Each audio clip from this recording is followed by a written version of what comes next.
Hi hello ನಮಸ್ಕಾರ boss ಟಿವಿಗೆ ಸ್ವಾಗತ.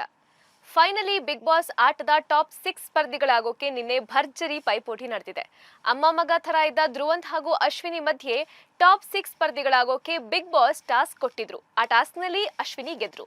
ಅಲ್ಲಿಗೆ ಕಾವ್ಯ, ಧನುಷ್ ಹಾಗೂ ಅಶ್ವಿನಿ ಟಾಪ್ 6 ಕಂಟೆಂಡರ್ ರೇಸ್ನಲ್ಲಿ ಮುಂದುವರಿಯೋದು ಖಚಿತವಾಗಿದೆ.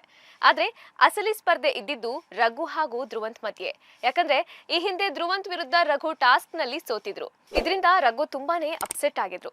ಧ್ರುವಂತ್ ಅಶ್ವಿನಿ ಅಷ್ಟೊತ್ತು ಟಾಸ್ಕ್ ಆಡ್ತಾರೆ ಅಂತ ಗೊತ್ತಿದ್ರೆ ನಾನು ಬಿಟ್ಕೊಡ್ತಾನೆ ಇರ್ಲಿಲ್ಲ ಅಂತ ತುಂಬಾ ನೊಂದ್ಕೊಂಡಿದ್ರು.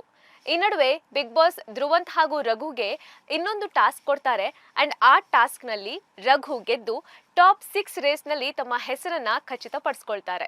ಇನ್ನು ಟಾಪ್ 6 ನಲ್ಲಿ ಕನ್ಫರ್ಮ್ ಆಗಿ ಸೀದಾ ಫಿನಾಲೆಗೆ ಹೋಗೋದಿಕ್ಕೆ ಈ ನಾಲ್ವರ ನಡುವೆ ಟಿಕೆಟ್ ಟು ಟಾಪ್ 6 ಟಾಸ್ಕ್ ನಡೆದಿದೆ. ಟವರ್ ನಿರ್ಮಿಸಿ ಅದನ್ನ ಹತ್ತಿ ಜೈ ಬಿಗ್ ಬಾಸ್ ಅಂತ ಘೋಷಿಸಿ ಸ್ಪಾರ್ಕಲ್ ಗನ್ ಮೂಲಕ ಫೈರ್ ಮಾಡಬೇಕು. ಈ ಟಾಸ್ಕ್ ಅನ್ನ ಧನುಷ್ ಅದ್ಭುತವಾಗಿ ಆಡಿದ್ರು. ಆದ್ರೆ ಕಾವ್ಯ ಮಧ್ಯೆ ಸ್ವಲ್ಪ ಎಡವಿದ್ರು. ಹಾಗೆ ಧನುಷ್ ಬೆಂಬಲಿಗರಾಗಿ ರಾಶಿಕಾ ಅಂಡ್ ಕಾವ್ಯಗೆ ಗಿಲ್ಲಿ ಸಾಥ್ ಕೊಟ್ರು. ಇನ್ನು ರಘು ಹಾಗೂ ಅಶ್ವಿನಿ ಇವತ್ತಿನ ಎಪಿಸೋಡ್ ನಲ್ಲಿ ಆಡ್ಲಿದ್ದಾರೆ. ಇಷ್ಟು ದೊಡ್ಡ ದೇಹ ಇಟ್ಕೊಂಡು ಹೇಗಪ್ಪ ಟವರ್ ಹತ್ತೋದು ಅಂತ ರಘು ಒಂದ್ ಕಡೆ ಚಿಂತೆಯಲ್ಲಿದ್ರೆ, ಅಟ್ ಎನಿ ಕಾಸ್ಟ್ ಈ ಆಟವನ್ನ ಗೆದ್ದು ಟಿಕೆಟ್ ಟು ಟಾಪ್ 6 ಪಡ್ಕೊಳ್ಬೇಕು ಅಂತ ಅಶ್ವಿನಿ ಗೌಡ ಪಣ ತೊಟ್ಟಿದ್ದಾರೆ. ಇನ್ನು ಈ ನಡುವೆ ರಕ್ಷಿತಾ ಗಿಲ್ಲಿ ಕಾವ್ಯ ಟ್ರಯಾಂಗಲ್ ಲವ್ ಸ್ಟೋರಿ ಸದ್ದು ಮಾಡ್ತಿದೆ. ನಿನ್ನೆಯ ಎಪಿಸೋಡ್ ನಲ್ಲಿ ರಕ್ಷಿತಾ ಗಿಲ್ಲಿಗೆ ಹೇಳ್ತಾರೆ, ನಿಮ್ಗೆ ಯಾರ್ ಅಟೆನ್ಷನ್ ಕೊಡ್ತಾರೋ, ಯಾರ್ ಇಂಪಾರ್ಟೆನ್ಸ್ ಕೊಡ್ತಾರೋ ಅಂಥವ್ರ ಜೊತೆ ನೀವಿರಿ. ಯಾರ್ ನಿಮ್ಮನ್ನ ಲೆಕ್ಕಕ್ಕೆ ತಗೊಳ್ಳೋದಿಲ್ವೋ ಅಂಥವರಿಂದ ದೂರ ಇರಿ ಅಂತ ಇಂಡೈರೆಕ್ಟ್ ಆಗಿ ಕಾವ್ಯರಿಂದ ದೂರ ಇರುವಂತೆ ಸಜೆಸ್ಟ್ ಮಾಡ್ತಾರೆ.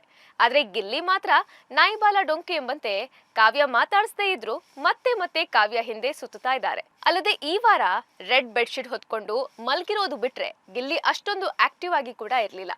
ಹಾಗೆ ಅಮ್ಮ ಮಗ ಅಂದ್ರೆ ಅಶ್ವಿನಿ ಧ್ರುವಂತ್ ಮಧ್ಯೆ ಗಿಲ್ಲಿ ಜಗಳ ಹಚ್ಚೋಕೆ ಶುರು ಮಾಡಿದ್ರು. ಅಂದ್ರೆ ಬೆಳಗ್ಗೆ ಅಶ್ವಿನಿ ಧ್ರುವಂತ್ ಮಧ್ಯೆ ಜಗಳ ಆಗಿತ್ತು. ಆ ಸಂದರ್ಭದಲ್ಲಿ ಗಿಲ್ಲಿ ಉರಿಯೋ ಬೆಂಕಿಗೆ ತುಪ್ಪ ಸುರಿಯೋ ಕೆಲಸ ಮಾಡಿದ್ದಾರೆ. ಆಗ ಧ್ರುವಂತ್ ತಮ್ಮ ಡಬಲ್ ಸ್ಟ್ಯಾಂಡರ್ಡ್ ತೋರಿಸ್ತಾರೆ. ಗಿಲ್ಲಿ ಮುಂದೆ ಅಶ್ವಿನಿ ಬಗ್ಗೆ ಏನೇನೋ ಮಾತಾಡಿ 5 ನಿಮಿಷ ಆದ್ಮೇಲೆ ಅಶ್ವಿನಿ ಜೊತೆ ಚೆನ್ನಾಗಿ ಇರ್ತಾರೆ. ಇದ್ರ ಮೂಲಕ ಧ್ರುವಂತ್ ಮತ್ತೆ ತಮ್ಮ ಡಬಲ್ ಸ್ಟ್ಯಾಂಡರ್ಡ್ ತೋರಿಸಿದ್ದಾರೆ ಅಂತ ಸೋಷಿಯಲ್ ಮೀಡಿಯಾದಲ್ಲಿ ಚರ್ಚೆಯಾಗ್ತಿದೆ. ಇನ್ನು ರಘುಗೋಸ್ಕರ ರಕ್ಷಿತಾ ಹಾಗೂ ರಾಶಿಕಾ ಇಬ್ರು ಟಾಪ್ 6 ಕಂಟೆಂಡರ್ಶಿಪ್ ಬಿಟ್ಕೊಟ್ಟಿದ್ದು ಸೋಷಿಯಲ್ ಮೀಡಿಯಾದಲ್ಲಿ ಭಾರಿ ಮೆಚ್ಚುಗೆಗೆ ಪಾತ್ರವಾಗಿದೆ. ಹಾಗೆ ಧ್ರುವಂತ್ ವಿರುದ್ಧ ಅದ್ಭುತವಾಗಿ ಆಡಿ ರಘು ಟಾಸ್ಕ್ ಕೂಡ ಗೆದ್ದಿದ್ದಾರೆ. ಆದ್ರೆ ಟಿಕೆಟ್ ಟು ಟಾಪ್ 6 ಸ್ಪರ್ಧೆಯಲ್ಲೂ ಗೆದ್ದು ಟಾಪ್ 6 ಸ್ಪರ್ಧಿಗಳಲ್ಲಿ ಮೊದಲಿಗನಾಗಿ ತಮ್ಮ ಹೆಸರನ್ನ ರಿಜಿಸ್ಟರ್ ಮಾಡ್ಕೋತಾರಾ? ರಕ್ಷಿತಾ ರಾಶಿಕಾ ತ್ಯಾಗಕ್ಕೆ ನ್ಯಾಯ ಒದಗಿಸ್ತಾರಾ? ಕಾದು ನೋಡ್ಬೇಕಿದೆ.